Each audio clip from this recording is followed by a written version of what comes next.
I'm Victoria Rosa Sturley from Rock Up Webinars, and today we're doing the first in our series of interviews with business owners who are successfully using webinars to grow and develop their business. And today we have with us Sarit Lotem. Hi, Sarit. Hi everyone, very glad to be here.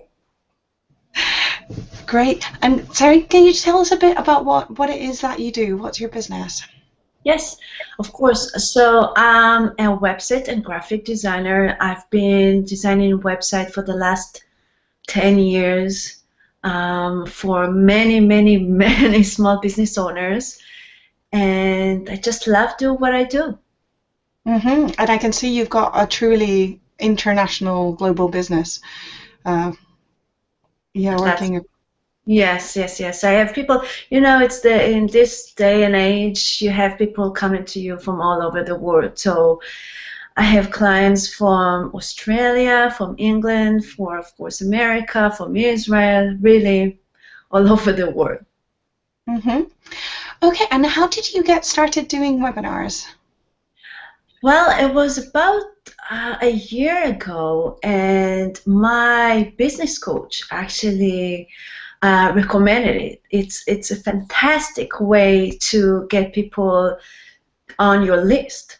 So I gave it a try about a year ago, like I said, and I think I love it so much. It's also it's also such an amazing way to share your knowledge that hmm I just keep doing it again and again. The feedbacks are so good, so I can't stop. So it's a great experience in terms of sharing with people, sharing your knowledge, and getting in contact with them, and also growing your list. Yes, yes, yes, both. Mm-hmm. And what has been the impact on your business of the webinars? Oh, just when you do webinars and when you really share good knowledge, people are starting to see you as an expert, right? So as far as business goes, it just bloomed since I started doing webinars because now people want me to design their website, to do SEO. Depends on the subject, on the topic of the webinar, but immediately, sometimes even during the webinars, I'm receiving emails from people asking me for my services. So that's have been, the experience is just fantastic. So you've got a lot of new business out of doing the webinars. Yes, yes, yes, definitely. Hmm. Uh-huh. And has that had a knock-on effect on other areas of your business, that weren't um, specifically related to what you might have been selling on your webinars? Right. So at the beginning, I just gave information. I wasn't thinking of using the webinar as a stage to pitch my programs. But after, I want to say, after maybe 5 or 6 months of doing it, I've developed my own program, which is two programs actually, and one is about optimization, where I show people how to optimize their websites by themselves. And another one is about the profit funnel, how to take people, your website visitors, into the funnel of buying your product. So I have those two programs, and at the end of the webinar, again, depends on the topic, I will pitch them. So that webinar is also a way to grow your business and sell your evergreen products. hmm Okay, so you've got your products out there, and you're just like selling them as evergreen because you're delivering through the Right, webinars. right, right, Uh, right. So it's a way to stream more income to your business, right? mhm.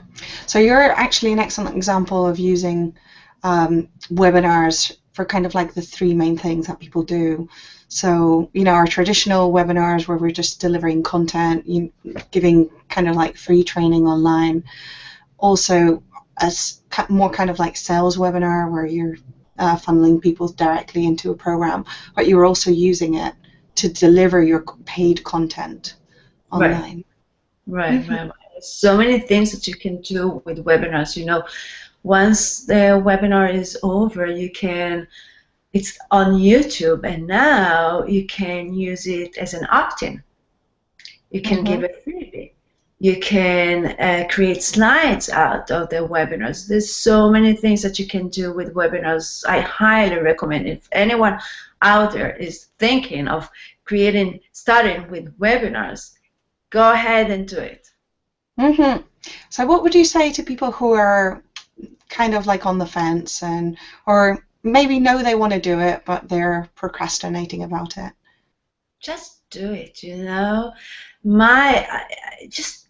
everything. If the first webinar, the second webinar, it's not exactly what they wanted them to be as far as the participating and what you wanted to share or anything. It's just do it.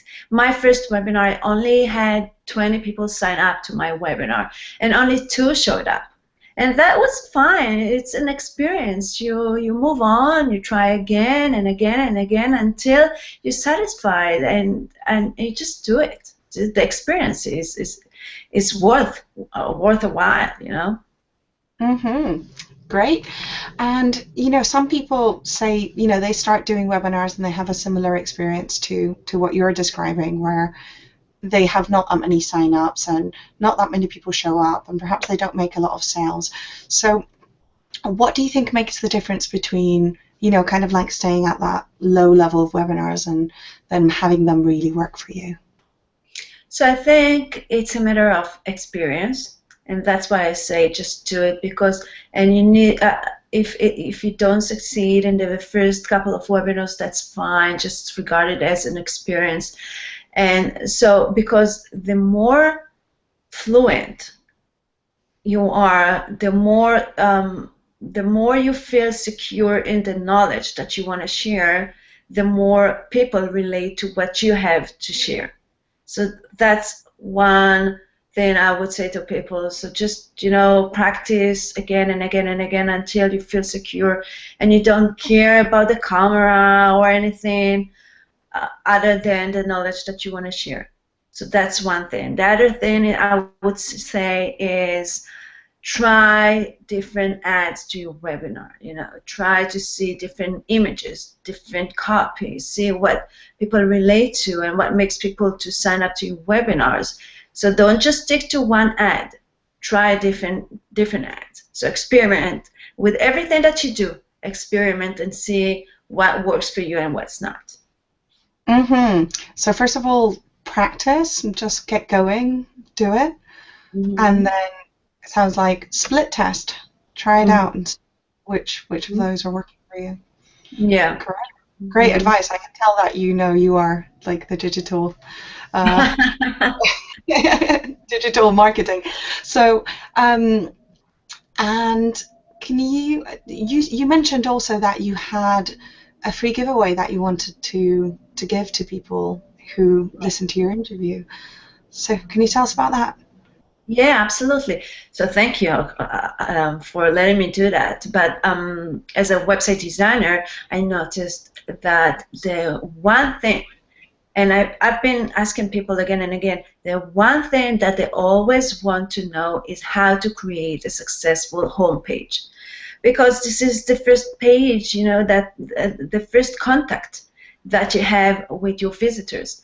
So for your audience, I have a free PDF sheet with the 5 must-haves for their homepage. So I believe you have the link for that, right? Yes, we'll be sending out the link at the end of this.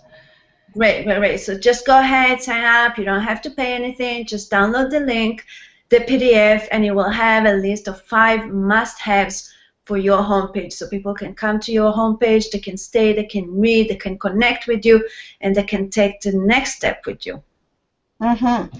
And I would really recommend that you do that because, if you haven't checked out Sarit, she owns a small business online club and is, really an expert in using your website for conversion. So, do trust her criteria, and that I think you'll get a lot out of her homepage checklist. Thank Great. you. Great. Well, thanks a lot for being with us today.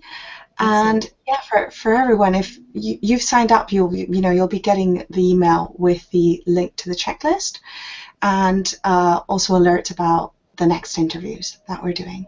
So I'll see you in the next one. Thank you. Bye, everyone.